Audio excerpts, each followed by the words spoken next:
Assalamualaikum warahmatullahi wabarakatuh. Salam sejahtera untuk kita semua. Shalom, Om Swastiastu, Namo Buddhaya, Salam Kebajikan. India Praja Agung Dilaksana, NPP 300640 dari kelompok 1 kelas S1 sebagai moderator pada presentasi kali ini. Pada kesempatan kali ini, kelompok kami akan membahas terkait otonomi dan desentralisasi. Adapun presentasi ini disusun oleh kami, yang pertama Agatha Sabrina Ajeng, yang kedua Agung Dilaksana, yang ketiga Ahmad Dhani Ramadan, yang keempat Sylvia Sipora Salomnia, dan yang kelima Zendi Priangan Hakim.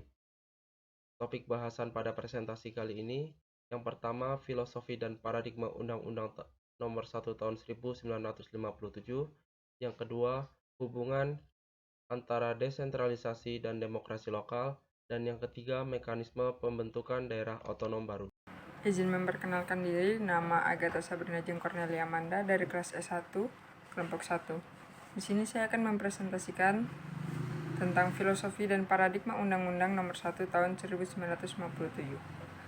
Era Orde Lama adalah era bongkar pasang konstitusi. Undang-Undang 1945 yang menjadi sumber hukum formal tertinggi di negara ini pernah digantikan oleh Konstitusi Republik Indonesia Serikat, kemudian oleh Undang-Undang Dasar Sementara 1950, dan akhirnya dengan Dekret Presiden pada tanggal 5 Juli 1959 kembali lagi kepada Undang-Undang Dasar 1945. Pada era Orde Lama ini, ada beberapa produk hukum yang sangat penting yang diterbitkan berkenaan dengan desentralisasi, yaitu Undang-Undang Nomor 22 Tahun 1948 tentang penetapan aturan-aturan pokok mengenai pemerintahan sendiri di daerah-daerah yang berhak mengatur dan mengurus rumah tangganya sendiri. Undang-Undang Nomor 1 Tahun 1957 tentang pokok-pokok pemerintahan daerah dan penetapan Presiden Nomor 6 Tahun 1959 tentang pemerintahan daerah, Undang-Undang Nomor 6 Tahun 1959 tentang pemerintahan daerah, Undang-Undang Nomor 18 Tahun 1965 tentang pokok-pokok pemerintahan daerah, dan Undang-Undang Nomor 19 Tahun 1965 tentang Desa Praja, ditambah lagi Undang-Undang Nomor 44 Tahun 1950 tentang Pemerintahan Indonesia Timur. Kemudian setelah memasuki era Undang-Undang Dasar Sementara 1950, lahirlah Undang-Undang Nomor 1 Tahun 1950, sama dengan Undang-Undang Nomor 22 Tahun 1948. Undang-undang ini menganut sistem pemerintahan berjenjang sehingga birokrasinya tetap gemuk dan boros. Apalagi banyak mengadopsi kepentingan-kepentingan politik yang dinamika dan konfliknya sangat tajam saat itu. Pada era itu, investasi asing sangat sulit masuk, sehingga proses perizinannya berbelit-belit sehingga pembangunan ekonomi menjadi stagnan. Pada era ini dikenal dengan istilah daerah swatantra. Artinya sama dengan daerah otonomi, yang dibagi menjadi 3 level. Kemudian ada satu lagi yang sama seperti Undang-Undang Nomor 22 Tahun 1948, yaitu undang-undang ini tepat menganut sistem legislatif dominans. Undang-Undang Nomor 1 Tahun 1957 merupakan undang-undang hasil dari DPR yang dipilih pemilu pertama kali di Indonesia, yang dianggap sebagai pemilu paling bersih dalam sejarah Indonesia, jauh dari money politik maupun intimidasi. Undang-undang ini tidak membuat rincian urusan apa saja yang diurus pusat dan daerah. Keuntungannya adalah pelaksanaan urusan ini tentu menjadi lebih fleksibel, namun di sisi lain kelemahannya ada urusan tertentu yang pusat dan daerah sama-sama tidak bisa mau mengurus, padahal prinsip penyelenggaraan pemerintahan itu tidak boleh ada kekosongan pemerintahan. Sehingga mekanisme pendelegasian kewenangan dilaksanakan melalui media desentralisasi yang ditegaskan dalam Undang-Undang Pembentukan Daerah sebagai kewenangan awal atau pangkai. Kemudian yang kedua, mekanisme subdelegasi peraturan pemerintah dan peraturan daerah ini terlihat dalam kaidah bahwa kewenangan dan atau urusan bisa ditambahkan dengan peraturan pemerintah atas usul DPRD, serta dapat menyerahkan atau mengalihkan urusan tersebut dengan penetapan peraturan daerah kepada daerah tingkat bawahannya. Sehingga demikian juga melalui pemerintah daerah dapat ditegaskan kepada pemerintah daerah dari tingkat bawahan untuk memberikan perbantuan menjalankan peraturan daerah. Di sisi lain, masih diperkenalkan pendelegasian kewenangan melalui peraturan pelaksanaan undang-undang ini, seperti dengan penerbitan beberapa peraturan pemerintah dan keputusan presiden, serta melalui penetapan dalam peraturan daerah jika berkenan dengan pendelegasian kewenangan kepada daerah bawahan. Sedangkan melalui media Medebwin dalam mewujudkan meminta bantuan kepada daerah untuk menjalankan peraturan perundangan atau pengesahan sesuai urusan dalam hak Medebwin. Sehingga Medebwin dapat dilakukan dengan undang-undang pembentukan daerah atau melalui penetapan daerah dalam peraturan pemerintah, baik dari pemerintah pusat kepada daerah atau hak Mendebwin yang diserahkan kepada daerah dari pemerintah pusat tidak dapat lagi diserahkan kepada daerah di bawahnya, maupun dari daerah kepada daerah di bawahannya, hanya khusus mengenai hal yang terletak dalam dataran otonomi daerah. Sehingga, jika ada penyerahan hak Mendebwin melalui peraturan pemerintah dan peraturan daerah, maka yang diserahi tugas untuk menjalankannya adalah DPD. 2. Hubungan desentralisasi dan demokrasi lokal. Berkembangnya sistem kepartean dalam pemilihan umum, baik di tingkat pusat maupun daerah, telah mengubah karakteristik dan kondisi demokratisasi di Indonesia selama ini. Pemilihan umum yang langsung dilakukan oleh rakyat sebenarnya merupakan upaya pemerintah untuk mewujudkan sistem politik yang demokratis. Tetapi pada kenyataannya, rakyat hanya menjadi bagian pasif dari pesta demokrasi tadi. Di daerah apalagi, harapan bahwa pemilu dan pemilihan pemimpin daerah adalah orang-orang yang dekat dengan rakyat. Pada praktisnya, rakyat tidak kenal dan tidak tahu calon pemimpin dan bahkan pemimpin daerah mereka saat ini. Elit-elit politik yang telah berkuasa melebarkan sayapnya dengan merekrut keluarga dan sanak saudaranya menjadi pemimpin daerah dan membiayai partai-partai politik pendukungnya. Mereka adalah pemain-pemain lama di daerah atau orang-orang yang selama ini berada di Jakarta dan yang selama ini tidak turut membesarkan daerah. Tiba-tiba atas nama putra daerah, mereka pulang dan menjajal kekuatan untuk menjadi pemimpin daerah. Demokratisasi di daerah dan perubahan sistem politik lokal. Pemberian otonomi yang luas kepada daerah-daerah di Indonesia seperti yang tercantum dalam Undang-Undang Nomor 22 dan 25 Tahun 1999 yang diperbaharui dalam Undang-Undang Nomor 32 Tahun 2004 tentang otonomi daerah merupakan bagian rekayasa kelembagaan untuk mempercepat proses demokratisasi di Indonesia dan di daerah-daerah. Marijan tahun 2010. Undang-undang tersebut tidak hanya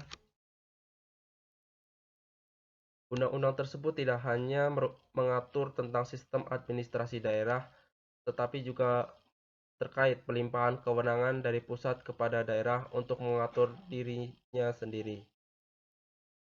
Selain itu, Kacung Marijan tahun 2010 dalam bukunya Sistem Politik Indonesia juga menjelaskan bahwa otonomi daerah sekaligus merupakan upaya pelaksanaan sistem desentralisasi politik di mana telah terjadi perubahan relasi antara pemerintah pusat dan daerah.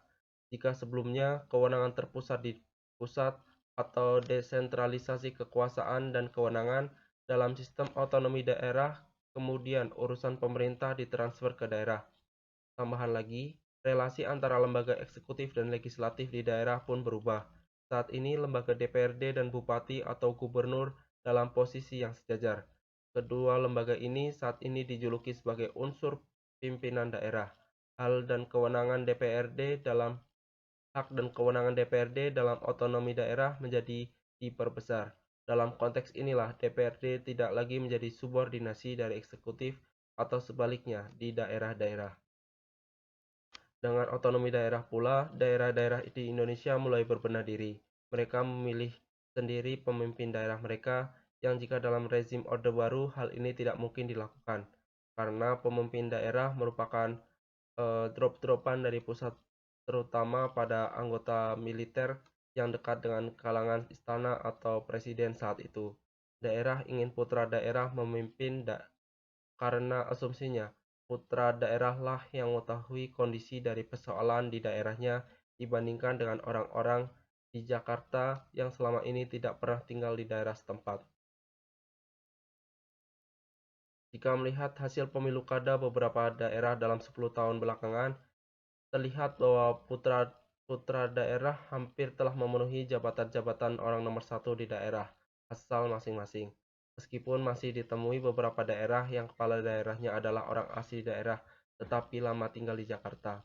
Siapapun itu, masyarakat daerah sendirilah yang telah memutuskan dan memberi kepercayaan kepada kepala daerah yang dipilih untuk memimpin mereka. Mekanisme pembentukan daerah otonom baru. Pengertian. Dalam Peraturan Pemerintah Republik Indonesia Nomor 78 Tahun 2007 tentang tata cara pembentukan, penghapusan, dan penggabungan daerah, pemekaran daerah adalah pemecahan provinsi atau kabupaten atau kota menjadi 2 daerah atau lebih. Selain itu, pemekaran daerah juga dapat diartikan sebagai pembentukan wilayah administratif baru di tingkat provinsi maupun kota dan kabupaten dari induknya. Pembentukan daerah otonomi baru yang salah satu tujuannya adalah untuk meningkatkan kualitas pelayanan publik guna mempercepat terwujudnya kesejahteraan masyarakat. Dasar hukumnya ada 2, yaitu UU Nomor 32 Tahun 2004 tentang pemerintahan daerah dan Peraturan Presiden RI Nomor 78 Tahun 2007 tentang tata cara pembentukan, penghapusan, dan penggabungan daerah.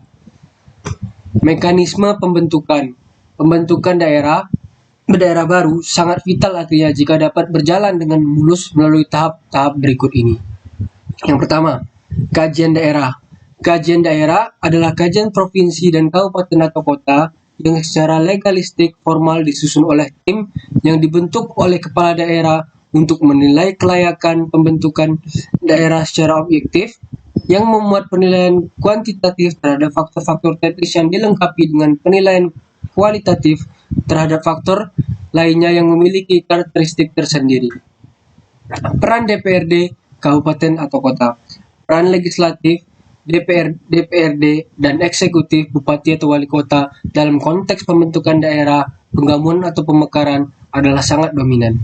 Hal ini disebabkan karena keputusannya dapat dijadikan sebagai penentu dari sebuah proses pemenuhan persyaratan administratif, walau yang dijadikan sebagai dasar pengambilan keputusannya antara legislatif dan eksekutif adalah berbeda. Peran bupati atau wali kota. Dalam konteks pemekaran wilayah, maka bupati atau wali kota dapat memutuskan untuk menyetujui atau menolak aspirasi sebagaimana dimaksud pada pasal 2 ayat 3 huruf A dalam bentuk keputusan bupati atau wali kota yang didasarkan atas hasil kajian daerah. Kajian daerah yang dimaksud tertuang dalam pasal 14 huruf C dan merupakan persyaratan teknis seperti yang telah dipaparkan di atas. Peran gubernur dan DPRD provinsi. Dalam hal gubernur menyetujui usulan pembentukan provinsi sebagaimana yang diusulkan oleh bupati atau wali kota dan berdasarkan hasil kajian daerah, maka usulan pembentukan provinsi tersebut selanjutnya disampaikan kepada DPRD provinsi untuk diminta persetujuannya.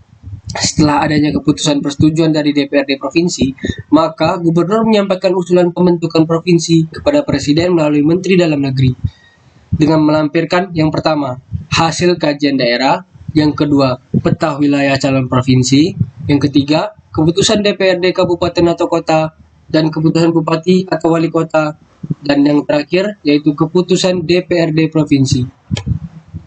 Peran Mendagri dan Dewan Pertimbangan Otonomi Daerah atau DPOD. Mendagri membentuk tim untuk melakukan penelitian terhadap usulan pembentukan provinsi dan menyampaikan rekomendasi usulan pembentukan daerah ke Dewan Pertimbangan Otonomi Daerah yang ditindaklanjuti ke Presiden oleh Mendagri. Syarat pembentukan. 1. Syarat administratif. A. Keputusan DPRD Kabupaten Kota Induk tentang persetujuan pembentukan calon kabupaten kota dengan melampirkan keputusan BPD dan keputusan Forum Komunikasi Kelurahan atau nama lain dengan mencapai 2/3 dari jumlah BPD mencakup 1. Persetujuan nama calon kabupaten kota, 2. Persetujuan lokasi calon kabupaten kota, 3. Persetujuan pelepasan kecamatan menjadi cakupan wilayah calon kabupaten kota, 4. Persetujuan pemberian hibah untuk calon kabupaten kota dengan minimal 2 tahun berturut-turut sejak peresmiannya. 5. Persetujuan pemberian dukungan dana untuk pemilihan umum kepala daerah pertama kali di daerah otonom baru. 6. Persetujuan penyerahan kekayaan daerah berupa barang bergerak dan tidak bergerak, personil, dokumen, dan hutang piutang kabupaten kota untuk calon kabupaten kota. 7. Persetujuan penyerahan sarana prasarana perkantoran untuk penyelenggaraan pemerintahan dan pelayanan publik yang berada di wilayah daerah otonom baru dari kabupaten induk kepada kabupaten kota baru. Aset lainnya yang bukan untuk pelayanan publik dapat dilakukan dengan ganti rugi atau tukar-menukar. 8. Penetapan lokasi ibu kota kabupaten induk yang baru apabila lokasi ibu kota kabupaten induk menjadi cakupan wilayah kabupaten kota yang akan dibentuk. B. Keputusan Bupati Wali Kota Induk tentang persetujuan pembentukan calon kabupaten kota mencakup 1. Persetujuan nama calon kabupaten kota. 2. Persetujuan lokasi calon kabupaten kota. 3. Persetujuan pelepasan kecamatan menjadi cakupan wilayah calon kabupaten kota. 4. Persetujuan pemberian hibah untuk calon kabupaten kota minimal 2 tahun berturut-turut sejak peresmiannya. 5. Persetujuan pemberian dukungan dana untuk pemilihan umum kepala daerah untuk pertama kali di daerah otonom baru. 6. Persetujuan penyerahan kekayaan daerah berupa barang bergerak dan tidak bergerak, personil, dokumen, dan hutang piutang kabupaten kota untuk calon daerah otonom baru. Dan ketujuh, penetapan lokasi ibu kota kabupaten induk yang baru apabila lokasi ibu kota kabupaten induk menjadi cakupan wilayah kabupaten kota yang akan dibentuk. C. Keputusan DPRD Provinsi tentang persetujuan pembentukan calon kabupaten kota mencakup 1. Persetujuan pemberian bantuan dana untuk calon kabupaten kota minimal 2 tahun berturut-turut sejak peresmiannya. 2. Persetujuan pemberian dukungan dana untuk pemilihan umum kepala daerah pertama kali di kabupaten kota. 3. Persetujuan nama calon kabupaten kota, cakupan wilayah kabupaten kota dan calon ibu kota kabupaten kota. 4. Persetujuan pelepasan aset provinsi berupa barang perkantoran yang dipergunakan untuk penyelenggaraan pemerintahan dan pelayanan publik di wilayah kabupaten kota yang dibentuk. Aset lainnya yang bukan untuk pelayanan publik dapat dilakukan dengan pelepasan hak dengan ganti rugi atau tukar-menukar. D. Keputusan Gubernur tentang persetujuan pembentukan calon kabupaten kota mencakup 1. Persetujuan pemberian bantuan dana untuk mendukung penyelenggaraan pemerintahan calon kabupaten kota minimal 2 tahun berturut-turut sejak peresmiannya. 2. Persetujuan pemberian dukungan dana untuk pemilihan umum kepala daerah pertama kali di kabupaten kota baru. 3. Persetujuan nama calon kabupaten kota, cakupan wilayah calon kabupaten kota, dan calon ibu kota kabupaten kota. 4. Persetujuan memindahkan personil dari provinsi dan berkoordinasi dengan pemerintah, gubernur, bupati, dan wali kota terkait di wilayah.